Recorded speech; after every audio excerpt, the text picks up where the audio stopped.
Então você coloca o fruto lá, o fruto tá lá. Se eu te mostrar aqui com, ó, o fruto tá aqui, ó. O buriti tá passado por trás daquele tronco, daquele gancho.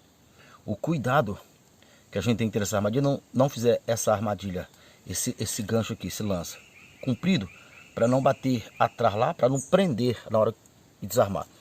Então, ó, eu fiz isso aí de tipo esses arames, esses fios, porque uma pessoa que cai de avião, ele encontra bastante, mas ele pode fazer de cordão, até de cipó se fizer, porque ela vai prender aqui em cima, aqui, ó.